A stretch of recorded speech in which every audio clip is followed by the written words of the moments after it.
दूसरी इशू हो जाए। सर आप कश्मीर होके आ रहे हो, आपका आर्टिकल 370 पे क्या कहना है? देखिए, बहुत ही पेचीदा क्वेश्चन पूछ रहे हो।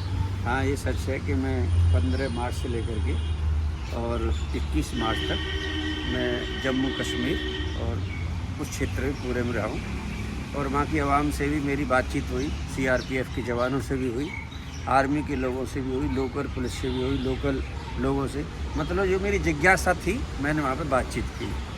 तो देखिए 370 का जो भारत सरकार ने इनिशिएटिव लिया है इसका तो वेलकम करते हैं, लेकिन आप खुद भी एक स्टूडेंट हैं और टीचर्स हैं, उनको इस बात का रिसर्च करना चाहिए। जो हमारे वहाँ पे जो कश्मीरी पंडित थे, तो जो उनकी संपत्तियाँ थी, जो उनके बाग थे, जो उनकी प्रॉपर्टी थी, जो उनके करोड़ों रुपए के मकान थे, सवाल आता है कि जो 370 जी हटी हैं, क्या वो मकान, क्या वो बाग, क्या वो जितनी सारी जो संपत्ति थी, क्या वो उन कश्मीरी पंडितों को वापस मिल गई?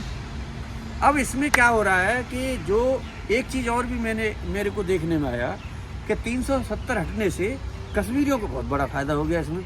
मतलब आप समझ लो कि अनाप शनाप फ़ायदा हो रहा है। वो क्या फ़ायदा हो रहा है कि अब जो है ना 35 ये था, अब वो भी हट गया है, तो अब आप जो है ना वहाँ पर ज़मीन ले सकते हो। तो जो ज़मीन मान लो 1 करोड़ रुपए की थी, आज वो ज़मीन भी 5 करोड़ 5 गुने दाम पे हो गई।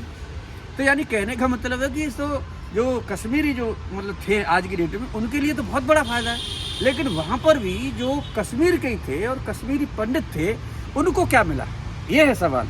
तो मेरी हाथ जोड़ के प्रार्थना है गवर्नमेंट ऑफ इंडिया से कि वो जो लोग भारत में कहीं पर भी हैं और जो वहाँ पे विस्थापित किए गए, तो जो उनकी प्रॉपर्टी है, उनके बाग हैं, उनकी जो संपत्ति है, उनके जो मकान हैं, उनके जो सब है, उनको वापस दिलाया जाए और उनको वहाँ पे विस्थापित किया जाए।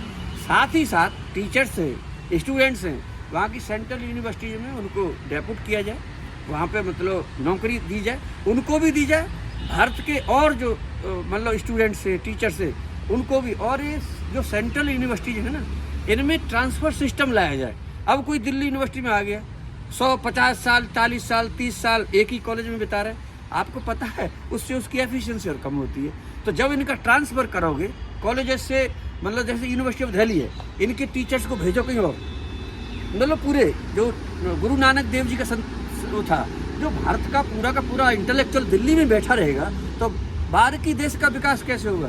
तो मेरे हिसाब से जो टीचर्स हैं, जो विद्वान हैं, इतने रिसर्च पेपर हैं, किताब लिखी है, पूरा का पूरा दिल्ली यूनिवर्सिटी में ही थोड़ा रहना चाहिए ना। ये जो इंटेक है, जो मतलब जो आपको ज्ञान है, ये ज्ञान पूरे भारत में बिखेरा जाए, पूरे भारत में नॉलेज को मतलब करा जाए। तो एक ट्रांसफर सिस्टम आना चाहिए, रिसर्च बेस्ड स्टडी हो, और जो है आगे आने वाले समय में हमें कोई भी बात करने से पहले रिसर्च करना बेहद जरूरी है। सच का साथ दो, ट्रुथ, तभी आप एक अच्छे रिसर्चर, अच्छे शिक्षक, अच्छे टीचर कहलाए जाएंगे। 2047 तभी आप विकसित राष्ट्र बनेंगे। थैंक यू, नमस्कार।